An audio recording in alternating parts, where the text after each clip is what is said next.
Welcome back for part 2. I'm going to show you how I'm going to connect the top with the sides. There'll be connection in the crown area and also just behind the ear, but in front of the ear and the top will be longer and disconnected, which means it's going to hang over that previously cut section. So you can see my pattern here. I'm holding my finger straight up, pointing right towards the ceiling with the scissor action just opening and closing. It's not a pushing action. It's not a slicing action, it's just an opening and closing action. The reason for that is to actually elongate the cut just ever so slightly out as you see my hand start to twist ever so slightly. And what this is going to do is give some type of balance to the top without connection to the top. You could have an exceptionally long disconnected haircut, but the look you may want might be a little extreme. But nonetheless, there's many ways to connect this top, but in this case, you can see the angle of my fingers, the combing of my section, and you can tell where that center part is, where my knuckles are right now. That's going to be your longest point. So from right behind the ear, this section that I'm picking up now is going to have a little bit more connection. There'll still be a little bit of overhang, but not as much. Depending on the angle of your fingers is how much blend you'll put. After I do the wet cutting, I'm going to be doing some texturizing and refining.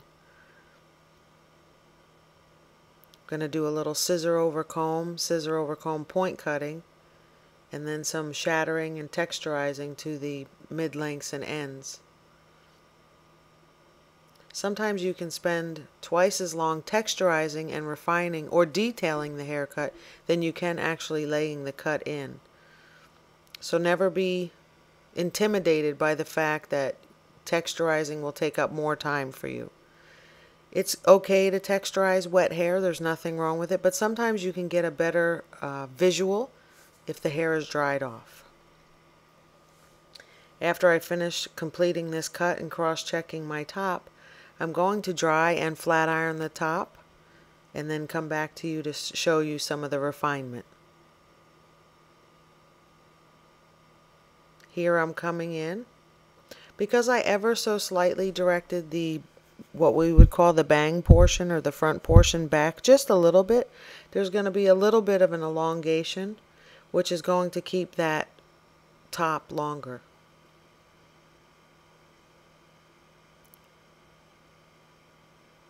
So you can see how my hand is over directed up, and there it goes on a swing. So here we are. I'm just coming in with some refining, some point cutting, scissor over comb. And I'm only going to do this left hand side just to give you a little idea of what it would be like to come back and refine ever so slightly. Just depends on the look you're going for.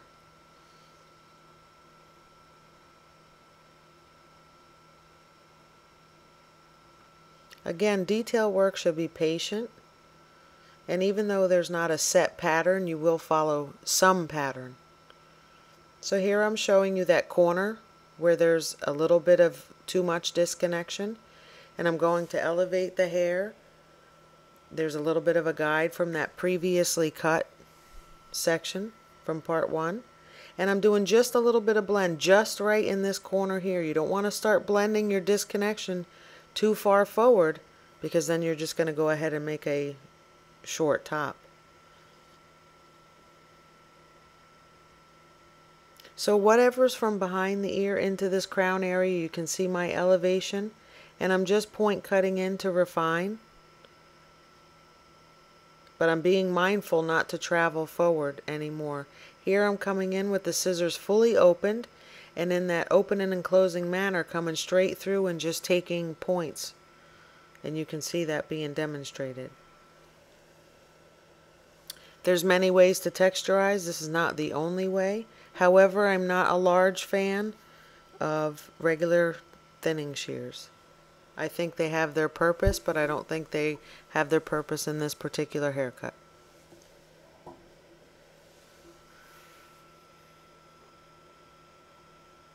And just removing a little bit of weight and bulk without removing length. Sometimes you do a haircut like this on a gal who has a good amount of hair and it still tends to look a little bubbly or helmety. So you need to go in and refine and remove a little bit of weight. You can do this with a razor, channel shears, blocking shears, shattering, razor, whatever floats your boat. Do it in a way that you're most comfortable with and the result that makes you the happiest.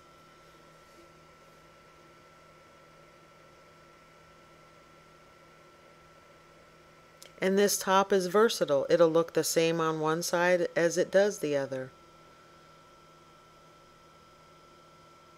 Although you're not going to see it flipped over. Mannequin hair is sometimes a little stubborn to restyle, but there you see that point. So it's coming in from the side and it's just following a sharp point. So that top is extremely right in that center from nose to nape, that center or that mohawk section.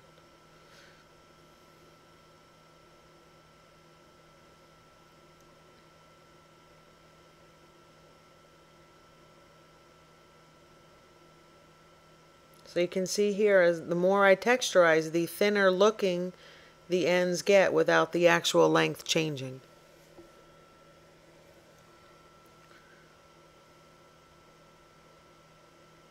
And there are rules to texturizing.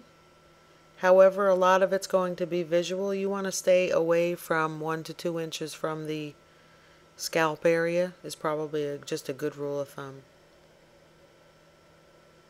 Once you get comfortable texturizing, you'll get the hang of it. If you over texturize, you'll actually start cutting off length.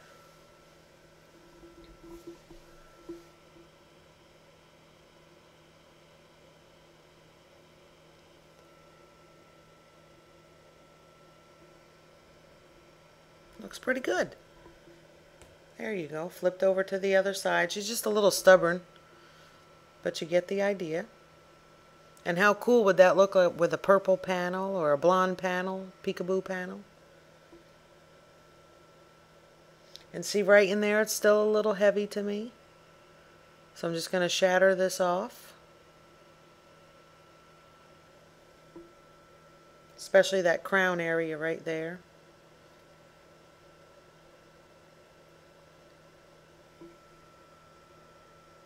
And here's just a little scissor over comb just to continue what I started earlier. Just to give you a little demonstration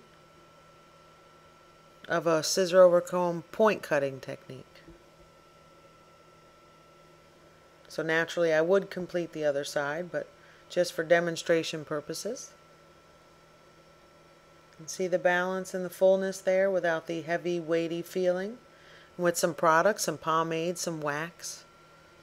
Here's a little detailing over the old mannequin ear.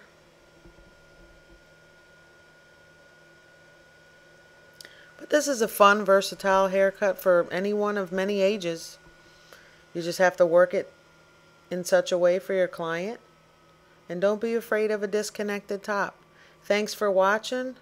If you have any questions, post. Do you have any ideas? Let me know. Happy cutting and take care.